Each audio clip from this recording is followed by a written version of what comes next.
ഈശോ മിശിഹായിലറ്റം സ്നേഹം നിറഞ്ഞ മാതാപിതാക്കന്മാരെ, സഹോദരങ്ങളെ, വാത്സല്യമുള്ള കുഞ്ഞുങ്ങളെ, മത്തായിയുടെ സുവിശേഷം 10-ാം അധ്യായം 16 മുതലുള്ള വാക്യങ്ങളിലൂടെ ജീവിതം സാക്ഷ്യമാക്കി മാറ്റുവാനായിട്ട് കർത്താവ് നമ്മളെ വിളിക്കുകയാണ്.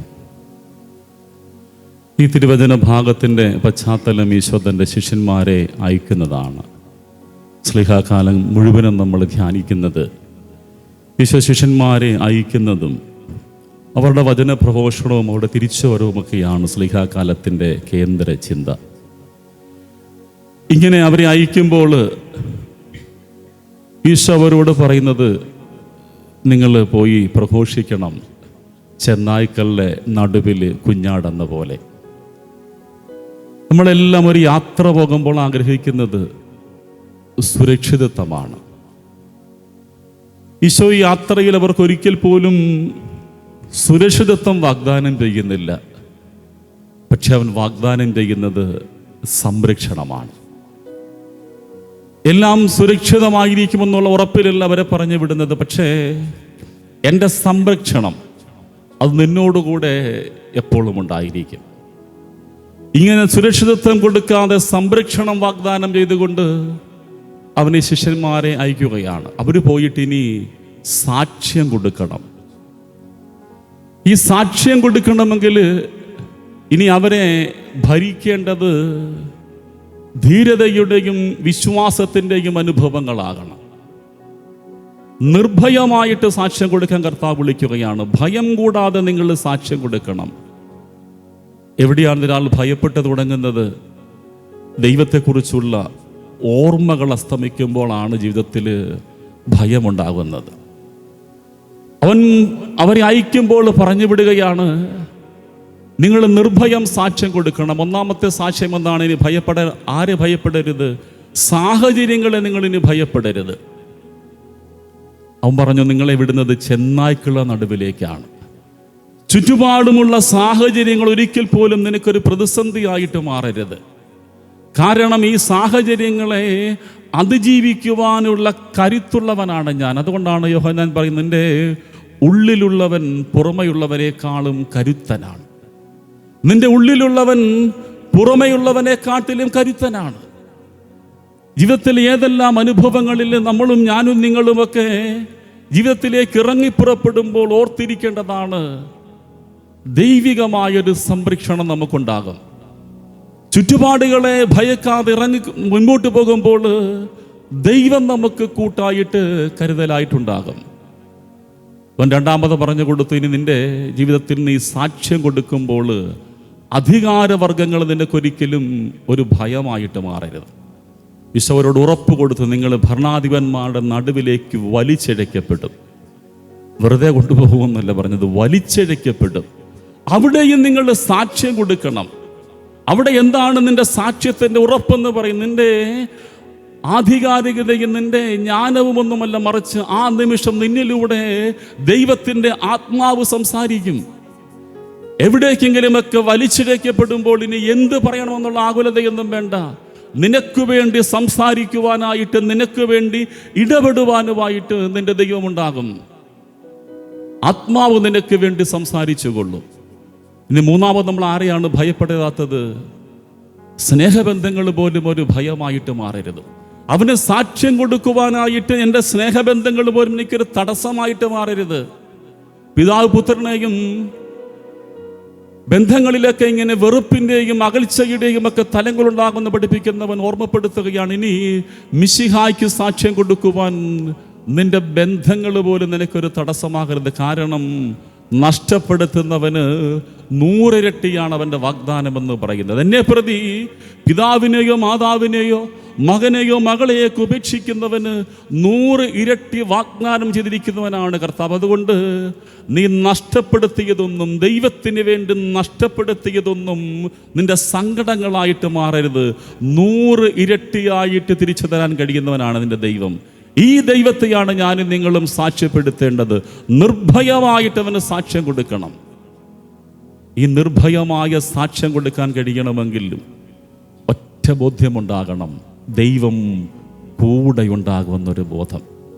ഒരു വിശ്വാസി എന്ന രീതിയിൽ നമ്മളെല്ലാവരെയും മുൻപോട്ട് നയിക്കേണ്ട ഏക ബോധ്യം അതാണ്, ദൈവം നയിച്ചുകൊള്ളും.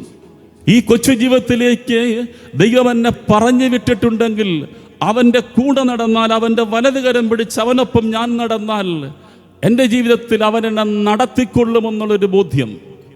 ആ ബോധ്യമാണ് എന്നെയും നിങ്ങളെയും അടിസ്ഥാനപരമായിട്ട് സാക്ഷികളാക്കി മാറ്റേണ്ടിയിരിക്കുന്നത്. ഇന്ത്യയിലും വിദേശത്തുമൊക്കെ ഏറെക്കാലം വലിയ ഉദ്യോഗങ്ങളിൽ ജോലി ചെയ്തൊരു സ്ത്രീയുടെ ആത്മകഥയിൽ അവരിങ്ങനെ അവരുടെ ബാല്യകാലം ഓർക്കുന്നുണ്ട്. അവരിങ്ങനെ സ്കൂളിൽ പോയിട്ട് തിരിച്ചു വരും. തിരിച്ചു വന്നിട്ട് 5-6 മക്കളുള്ള വീട്ടിൽ അമ്മയുടെ പുറകെ നടന്നിങ്ങനെ സ്കൂളിലെ സങ്കടങ്ങളൊക്കെ പറയും. അമ്മ ഇങ്ങനെ എല്ലാം കേൾക്കും. എല്ലാം കേട്ടതിൻ്റെ ഒടുവിൽ ആ അമ്മ ആ മകളോട് പറഞ്ഞു കൊടുക്കും, മോളെ നീ ഇനി ദൈവത്തോട് പറയണം, ദൈവം എല്ലാം കേൾക്കും. ഈ മകളുടെ എല്ലാ സങ്കടങ്ങളും കേൾക്കുന്ന അമ്മ ഒടുവിൽ മകൾക്ക് കൊടുക്കുന്ന ഉറപ്പിതാണ്, അമ്മ എല്ലാം കേട്ടു, ഇനി ദൈവത്തോട് പറയണം, ദൈവം എല്ലാം കേൾക്കും, ദൈവം നിന്റെ കാര്യത്തിൽ ഇടപെട്ടുകൊള്ളും. ആ മകള് വളർന്നു വരുന്നൊരു വിശ്വാസത്തിൻ്റെ ആഴമതാണ്. അമ്മ പറഞ്ഞു കൊടുത്തു, ദൈവത്തോട് പറയണം, ദൈവം കേട്ടുകൊള്ളുമെന്നുള്ള ഉറപ്പിൽ തൻ്റെ ബാല്യം മുതൽ കേട്ടു വളർന്ന ആ സ്ത്രീ വിദേശത്തും ഇന്ത്യയിലുമായിട്ട് വലിയ സ്ഥാനങ്ങൾ അലങ്കരിക്കാൻ അവരുടെ റിട്ടയർമെൻറ്റിൽ എഴുതി വയ്ക്കുന്നു, അമ്മ തന്നൊരു ബോധമുണ്ടായിരുന്നു, എല്ലാം ദൈവം കേൾക്കുമെന്നൊരു ബോധം. പ്രിയപ്പെട്ട മാതാപിതാക്കന്മാർ, നമ്മൾ ഇന്ന് കുടുംബങ്ങളിൽ പകർന്നു കൊടുക്കേണ്ട ഒരു ബോധം അതാണ്.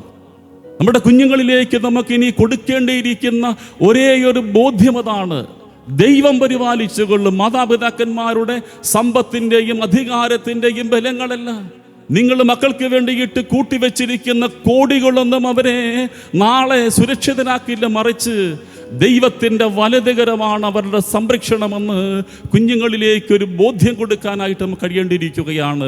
നഷ്ടപ്പെട്ടു പോകുന്ന തലമുറയ്ക്ക് മുമ്പിൽ ഇങ്ങനെ അന്താളിച്ചു നിൽക്കാതെ അടിസ്ഥാനപരമായിട്ടൊരു ബോധ്യം കൊടുക്കണം. നിന്റെ ജീവിതത്തിൻ്റെ എല്ലാ വഴികളിലും നിന്നെ നയിക്കാനും പരിപാലിക്കുവാനായിട്ടും നിനക്കൊരു ദൈവമുണ്ടെന്നൊരു ബോധം. ദൈവം നമ്മളെ നയിച്ചുകൊള്ളും. ഒരു വിശ്വാസി എന്ന രീതിയിൽ നമ്മളെ ഭരിക്കേണ്ട ബോധം അതാണ്. എന്തിലൂടെ കടന്നു പോകുമ്പോഴും ദൈവം നമ്മളെ നയിച്ചുകൊള്ളും. ദൈവം പരിപാലനയാണെന്ന് വിശ്വസിക്കുന്നവന് പിന്നെ ജീവിതം ആനന്ദമാണ്. എനിക്കൊരു കുഞ്ഞനുഭവം ഓർക്കുകയാണ്. ഏതാനും വർഷങ്ങൾക്കപ്പുറം തിരുവനന്തപുരത്ത് ഒരു സ്കൂളിൽ ധ്യാനിപ്പിക്കാനായിട്ട് പോയി. 2 ദിവസത്തെ ധ്യാനമാണ്. നല്ല ഫെബ്രുവരി മാസമാണ്, കടുത്ത ചൂടുള്ള ദിവസങ്ങളാണ്. ഹോളിൽ ആസ്പെറ്റോ സ്ട്രീറ്റിൻ്റെ നാട്ടിൽ നിന്ന് ധ്യാനം 2 ദിവസം കൊടുത്തു. അതിനുശേഷം തിരിച്ചെനിക്ക് ഞാൻ ആലപ്പുഴയിലെ പള്ളിയിലാണ്, എനിക്ക് തിരിച്ചു വരണം. അവരെന്നെ ക്ലാസ് കഴിഞ്ഞ പാടെ റെയിൽവേ സ്റ്റേഷനിലെത്തി. ട്രിവാൻഡ്രം എറണാകുളം പോകുന്ന ട്രെയിനിൽ ടിക്കറ്റ് എടുത്ത് കയറ്റി. അവിടുന്ന് കയറുമ്പോൾ ഭയങ്കര ആളാണ്. ഏതായാലും നേരത്തെ വന്നതുകൊണ്ട് ഒരു സീറ്റ് കിട്ടി. ഞാനിങ്ങനെ ഒരു മൂല ഒരു സൈഡിലിങ്ങനെ ഇരിക്കുകയാണ്. യാത്ര കുറേ ആയപ്പോൾ ഈ ഒരു പകൽ മുഴുവൻ നിന്ന് പ്രസംഗിക്കുന്നു. പലപ്പോഴും വെള്ളം കുടിക്കാൻ മറന്നു പോയതുകൊണ്ട് ഡീഹൈഡ്രേഷൻ ആയതുകൊണ്ട് ശരീരം അങ്ങ് വല്ലാതായി, തലയൊക്കെ കറങ്ങാൻ തുടങ്ങി. ഞാൻ ആ സൈഡ് സീറ്റ് കിട്ടിയത് കൊണ്ട് ഇങ്ങനെ ചാരി ഇരുന്ന് ഉറങ്ങുകയാണ്. കൊല്ലമൊക്കെ കഴിഞ്ഞപ്പോൾ കുറേ ആളുകളൊക്കെ ഇറങ്ങി. എനിക്ക് നല്ല ആഗ്രഹമുണ്ട് അല്പം വെള്ളം കുടിക്കാൻ പറ്റി. ഉള്ളിലെനിക്ക് ബോധമുണ്ട്, പക്ഷെ എനിക്ക് ആരോടും പറയാൻ പറ്റുന്നില്ല. ആ യാത്ര ഇങ്ങനെ കുറേയേറെ വന്നു. ഏതാണ്ട് കായംകുളമൊക്കെ കഴിഞ്ഞപ്പോൾ അവിടെ ട്രെയിൻ കുറച്ച് നേരം പിടിച്ചിടുന്നുണ്ട്. ഞാനിങ്ങനെ ചാരിയിരിക്കുമ്പോൾ ഒരു മനുഷ്യൻ്റെ അടുത്ത് വന്നോട് ചോദിച്ചു, അച്ഛാ എവിടെ പോയിട്ട് വരുന്നു? ഞാൻ പെട്ടെന്ന് കണ്ണൊന്നും തുറന്നു നോക്കി. എൻ്റെ പഴയ ഇടവകയിലെ ഒരു മനുഷ്യനാണ്. അദ്ദേഹത്തോട് പറഞ്ഞു, ഞാനിങ്ങനെ ഒരു ക്ലാസ്സിന് പോയിട്ട് വരിക, എനിക്ക് ഇച്ചിരി വെള്ളം വേണം. എൻ്റെ തലയൊക്കെ കറങ്ങുന്നു. ഞാൻ അദ്ദേഹത്തോട് പറഞ്ഞപ്പോൾ അദ്ദേഹത്തിന് മനസ്സിലായി എൻ്റെ അവസ്ഥ. അദ്ദേഹം ഓടി ഇറങ്ങി ഒരു കുപ്പി വെള്ളമൊക്കെ വാങ്ങിച്ചുകൊണ്ട് വന്നു. എന്നെ വെള്ളമൊക്കെ ഞാൻ കുടിച്ചു. ട്രെയിൻ വിട്ട് പതുക്കെ യാത്ര തുടങ്ങുകയാണ്.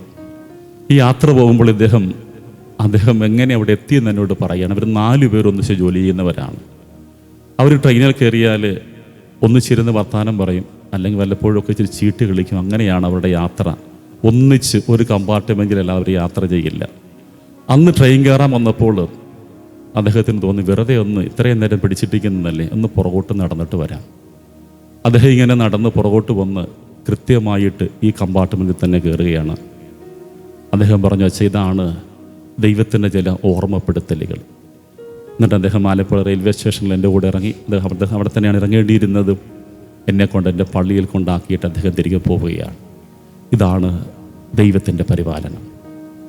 നമ്മുടെ ജീവിതത്തിൻ്റെ വഴികളിൽ എവിടെ നമ്മുടെ ഏറ്റവും ചെറിയ ആവശ്യങ്ങൾ പോലും അവൻ കണ്ടറിയുന്നുണ്ട്. നമ്മൾ വിചാരിക്കും തോറ്റുപോയെന്ന്. അവന് വേണ്ടി വിശ്വാസത്തോടുകൂടി ഇറങ്ങിയാൽ നമ്മുടെ ജീവിതത്തിൻ്റെ വഴികളിൽ സംരക്ഷണമായിട്ടും സുരക്ഷിതത്വമായിട്ട് ദൈവം കൂടെ ഉണ്ടാകും. നമ്മളെയും കർത്താവ് വിളിക്കുകയാണ് ആയിരിക്കുന്ന കുഞ്ഞിടങ്ങളിൽ സാക്ഷ്യം കൊടുക്കാനായിട്ട്. എന്താണ് നമ്മുടെ സാക്ഷ്യം? ദൈവം എനിക്ക് പരിപാലകനാണ്. 27-ാം സങ്കീർത്തനത്തിൻ്റെ 1-ാം വചനം നമ്മളിങ്ങനെ വായിക്കുന്നു, കർത്താവിൻ്റെ ജീവിതത്തിൻ്റെ പ്രകാശവും കോട്ടയുമാണ്, ഞാൻ ആരെ ഭയപ്പെടണം. ഈ ബലിയർപ്പിക്കുമ്പോൾ നമുക്ക് വിശ്വാസത്തോടെ പ്രാർത്ഥിക്കാം, കർത്താവിൻ്റെ ജീവിതത്തിൻ്റെ പ്രകാശവും കോട്ടയുമാണ്, ഞാൻ ആരെയും ഭയപ്പെടുകയില്ല എന്ന ബോധ്യത്തോടു കൂടെ ഈ പരിശുദ്ധ കുർബാന നമുക്ക് അർപ്പിക്കാം. ദൈവം നമ്മെ ധാരാളമായി അനുഗ്രഹിക്കട്ടെ.